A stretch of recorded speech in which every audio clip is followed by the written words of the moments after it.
The next one was using lots of slang. And I found this one interesting.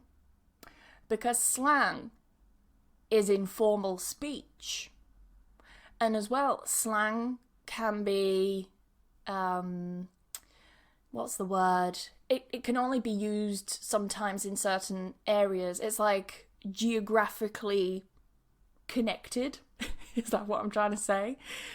Basically what I mean is that slang that's used in certain parts, for example, slang that's used in the UK, even more specifically, slang that's used in Bristol, where I'm living right now, compared to slang that's used in New York, in America, is very different. Slang as well can also kind of confuse people if they're not familiar with those terms.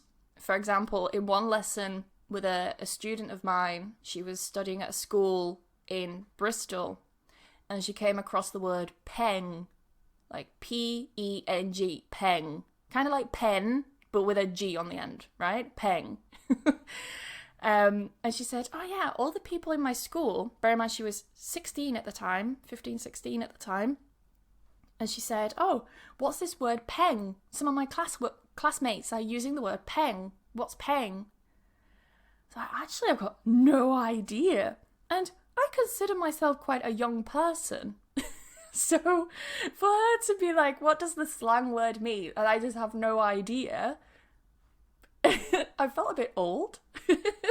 So imagine if she said to me, peng, by the way, is like another word for attractive, fit, sexy, let's say. Let's say attractive, fit, okay? I would say, oh, he's fit. He's well fit, yeah?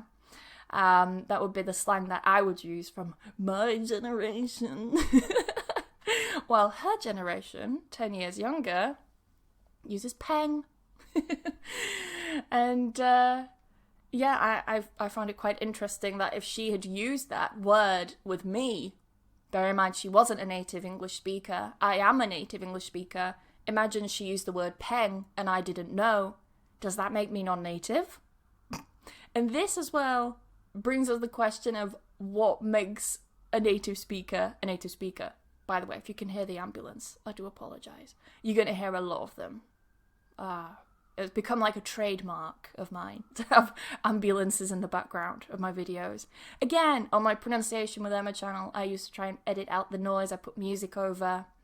But now I'm just like, you know what? Doesn't even matter. Doesn't matter. It's part of the brand. It's part of the brand now. So yeah, what makes a native English speaker?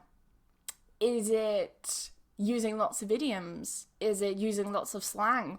Because I didn't know what peng meant. Does that make me non-native? Well, you would say, no, Emma, of course you're a native speaker because XYZ, da-da-da-da-da. Everyone has this definition of like what's a native speaker in their head and what does a native speaker sound like.